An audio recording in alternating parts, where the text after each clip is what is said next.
আহা, দেখতে পাচ্ছ? শীতকালে এরকম পাকা পাকা এগুলো কি বলো তো? তোমরা কি বলো? আমরা তো কামরাঙা বলি। তোমরা কি বলে? টস টস করছে, হলুদ হয়ে গেছে, মিষ্টি। তো এগুলো দিয়ে আজকে একদম জমিয়ে একটা চাটনি বানাবো।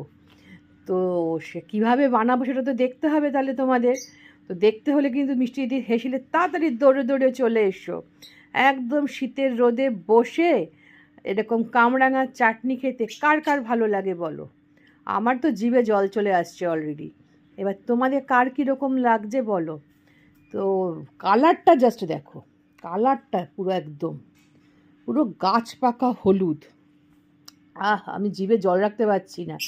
তাড়াতাড়ি চলে যাই, কেটে কুটে ধুয়ে পরিষ্কার করে আগে রান্নার দিকে দৌড়াই। যে কীভাবে এটা করবো তোমাদেরকে তো আমায় দেখাতে হবে।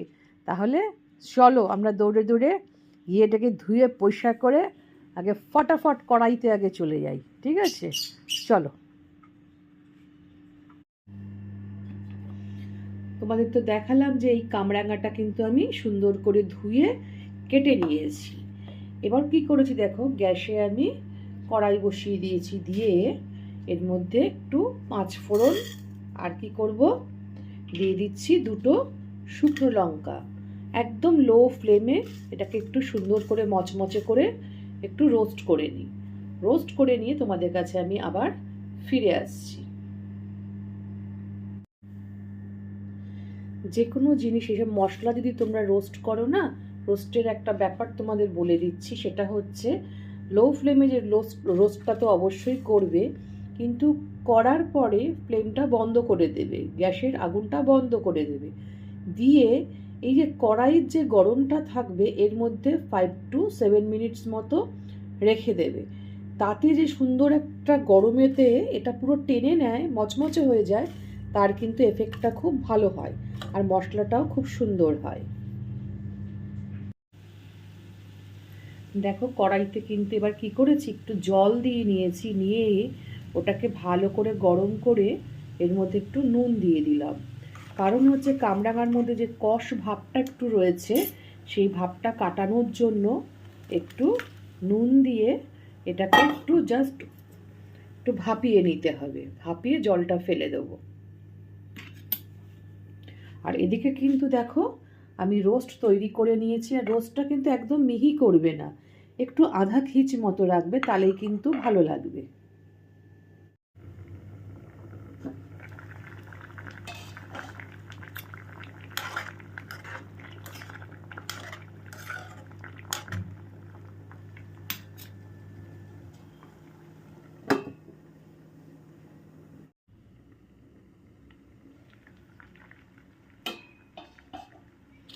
দেখো জলটাও কিন্তু আমার কমে এসছে, আর এটাও কিন্তু আমার কামরাঙাটা খুব সুন্দর করে ভাপানো হয়ে গেছে, সুন্দর করে নরমও হয়ে গেছে আমার।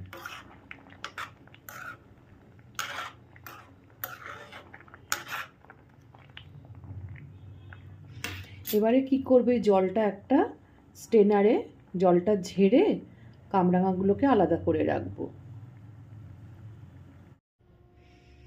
দেখো স্টেনারে কিন্তু আমি খুব ভালো করে এটাকে মানে জলটাকে ঝেড়ে নিয়েছি। এবার কি করব, কড়াইটার মধ্যে এরকম ছোট 1 গ্লাস আমি চিনি দিয়ে দিচ্ছি। দেওয়ার পরে ঠিক ওই রকম 1 গ্লাস মাপের মতন একটু জল দিয়ে দেবো, দিয়ে এটাকে একটু ফুটতে দাও।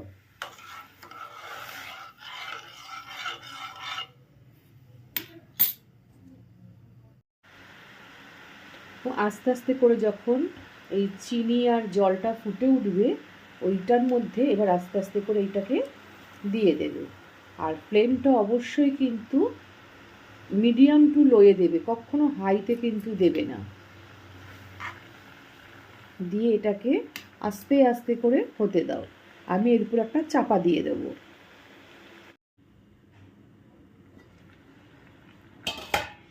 যে কোনো টক জাতীয় আচার বা জ্যাম জেলি এগুলো করলে দেখবে জিভ থেকে কিন্তু জল চলে আসে। এটা কিন্তু অনেকটা নরম হয়ে গেছে, আর কি বলো তো, তোমার বেশ কালারটাও অনেকটা চেঞ্জ হয়ে গেছে।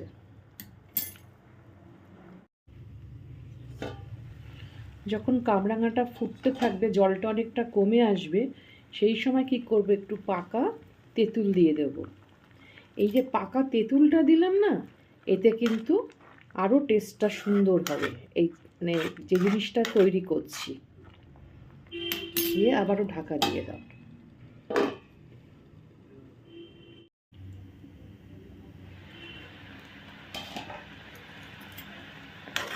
চিনিটা যে ঘন হয়ে আসছে তার প্রমাণ হচ্ছে এই যে দেখো, বুজবুজ বুজবুজ করে শিরাটা হয়ে গেছে, আর নাড়ছি যখন অনেকটা ভারীও হয়ে গেছে, বোঝাই যায়, নাড়ার সময় দেখবে বোঝা যায় সেটা। চিনি যখন সুন্দর আস্তে আস্তে ঘন হয়ে যাবে, আর একদম পারফেক্ট আমার টেস্ট রয়েছে। তোমার কি বলে, টক আবার মিষ্টি, এখনো ঝালটা দিইনি। আমি কিন্তু গ্যাসটা একদম বন্ধ করে দিয়েছি, আর একদম আমার পারফেক্ট হয়ে গেছে। এই যে যতটা জুস দেখতে পাচ্ছ না, এইটা গরম বলে চিনিটা এরকম লিকুইড লিকুইড লাগছে, যেই ঠান্ডা হয়ে যাবে তখন কিন্তু অনেকটা জমে যাবে। এখনও কিন্তু একটা জিনিস দেওয়ার বাকি আছে, সেটা দিলে কিন্তু পুরোটা কমপ্লিট হবে। দেখো আমি এটাকে সুন্দর করে সার্ভ করে নিয়েছি আমি। এবারে যে জিনিসটা দেওয়া বাকি বলছিলাম, সেটা হচ্ছে যে 5 ফোড়ন আর শুকনো লঙ্কার গুঁড়োটা ডাস্ট করে রেখেছিলাম, সেটা জাস্ট ওপর থেকে একটু দিয়ে দিচ্ছি।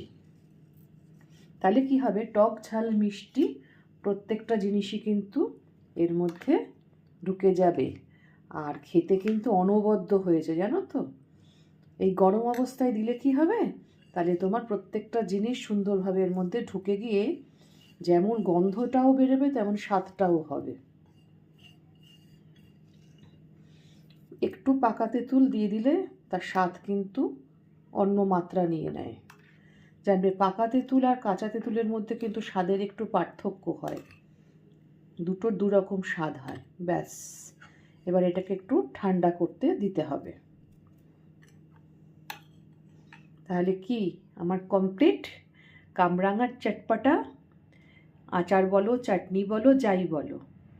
তাহলে কি করতে হবে, ভালো লেগে থাকলে অবশ্যই লাইক শেয়ার কমেন্ট তো আমার একটা প্রাপ্য থাকবেই। তার সঙ্গে পাশে থাকা বেল আইকনটা অবশ্যই নতুন বন্ধুদের উদ্দেশ্যে আমার বলা। এই শীতের সিজনে পাকা কামরাঙা দিয়ে তোমাদের এত সুন্দর একটা প্রিপারেশন দেখালাম, তো তার জন্যে কি করতে হবে, আমার নতুন বন্ধুদের তো বলছি, তার সঙ্গে আমার পুরনো বন্ধুদেরও বলবো, পুরো ভিডিওটা দেখো, স্কিপ করো না, পুরো দেখে তবে কমেন্ট করো, ভালোবেসো মিষ্টি দিদিকে, আর পাশে থেকো। আর তার সাথে আমিও তোমাদের নিশ্চয়ই শুভকামনা করব। তোমরা ভালো থেকো, সুস্থ থেকো, সাবধানে থেকো, নিরাপদে থেকো। তাহলে আজকে তোমাদের থেকে বিদায় নিচ্ছি। টাটা।